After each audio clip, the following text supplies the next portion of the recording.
Now, the problem of knowledge and skepticism is one of the major problems or the major questions within epistemology, within theory of knowledge. And one version of the problem of knowledge and skepticism focuses on our knowledge of the external world. The external world being, the objects we encounter every day. Books, chairs, tables. I'm sitting here looking at my desk in front of me at home and seeing all the objects that are out there in the world. Buildings, plants, cars. And the question is, can we really know anything about the external world? And a related question is, what is the basis or the source of this knowledge? Because in deciding whether we can really know anything, we might want to figure out, do we really have a good basis or a good source?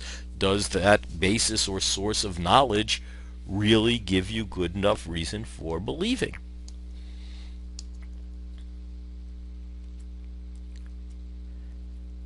Now, one answer to the question is the skeptical position, skepticism.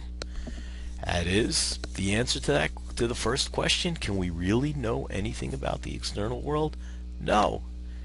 We can never really know anything about the external world.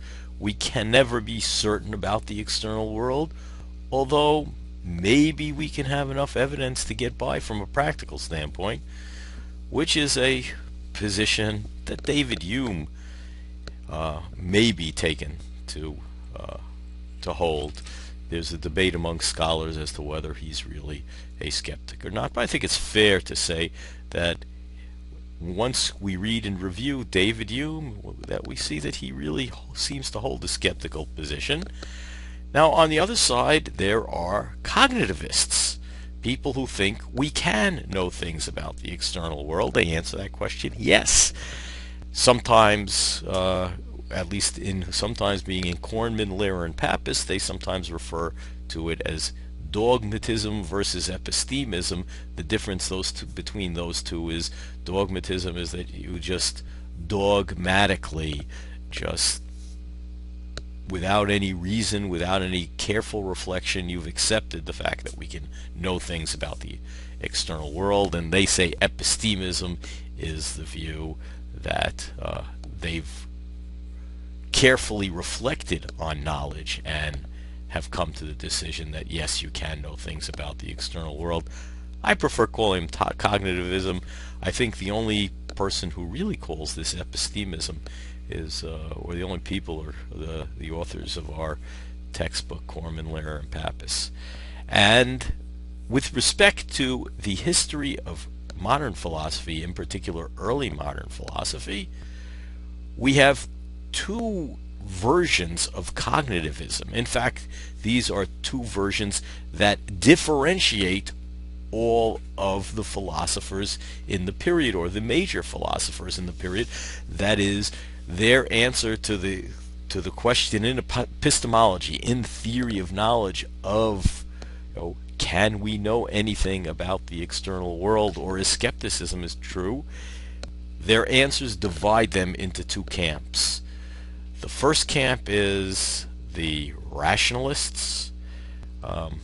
Descartes, Spinoza, and Leibniz are the members of this camp, and they say, yeah, yes, we can know things about the external world, and the way we do, the source or the basis of our knowledge, ultimately is reason.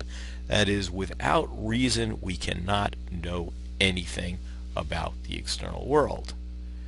On the other side of the cognitivist answer are the empiricists, Locke and Berkeley, and sometimes Hume is put in that category for good reason. And the idea is that the only thing we need to have knowledge of the external world is experience, and experience by itself is enough to justify us in believing that there is an external world.